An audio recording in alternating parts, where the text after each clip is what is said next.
So how can you tell that the CBC is woke? Well, they got triggered by a fact and then ran off to a safe space. Here's the headline: CBC rage quits Twitter after Elon Musk accurately labels them government-funded media. So what did the CBC say about it? It said, "Our journalism is impartial and independent. To suggest otherwise is untrue. That's why we're pausing our activities on Twitter." So you have this Canadian paragon of objectivity quitting Twitter because Twitter labeled them correctly. They are, of course, government-funded. Everybody knows this. We all know this.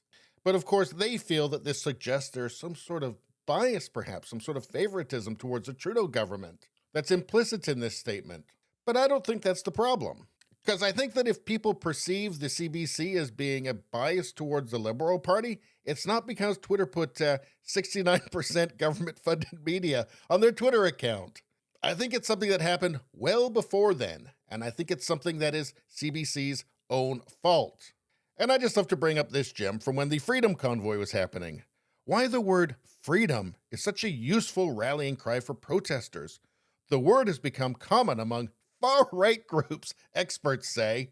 Yeah, I think we've all figured out that you can find an expert to say anything as long as you pay them enough. Yes, do you see what they're doing there? This was February 13th, 2022. And you've got a photo here of anti-mandate protesters. Do you think this is a mistake? Do you think this is an accident that they're linking these two things together? Far-right groups and people against mandates? I guess authoritarianism is good now, at least according to CBC experts. I like this from CBC. CBC pauses Twitter activity after being labeled government-funded media. It's the latest move by Twitter to stamp public broadcasters with designations. Oh my stars, designations! Not designations! I mean, boy, designations. Well, I hope that the CBC feels safe. I'm sure they'll be traumatized for life after being stamped with a designation. And what was that designation again? Oh yeah, government-funded media, which is 100% true. This is what I find surreal about this.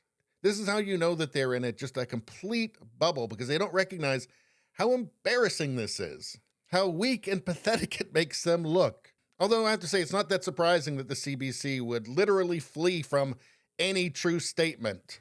You want to see how much CBC doesn't like reality? Well, here they made a handy graph here where we can see their funding. Here's their funding for 2018 and 2019. And this fuchsia color here, that's the government funding. And it doesn't look like that much, does it? I mean, it's a healthy chunk, but it hardly looks like most of their funding. Until you notice something. Here on the side, 100 million, 200 million, 300, 400, 500 million, 600 million, 700 million. And then what? 1.7 billion? Hold on. They skipped $1 billion, an actual $1 billion. So here's what it actually looks like if you're being honest. 2018, 2019, $1.2 billion, and it looks like a lot. Yeah, this is what reality looks like. This is what the CBC didn't want you to see. Because maybe if you saw that, you wouldn't think they were quite as essential as they're constantly telling us they are. Anyway, this is one of the reasons that I'm a big fan of Elon Musk. Canadian Broadcasting Corp said they're less than 70% government funded. So we corrected the label. 69% government funded media. Yes, is it a little bit juvenile? Sure. And I don't care. I love it. And it's far more accurate than anything I've heard on the CBC for ages. Anyway, please subscribe, like, and share. Sharing really helps me out. I thank you for that. I will see you next time.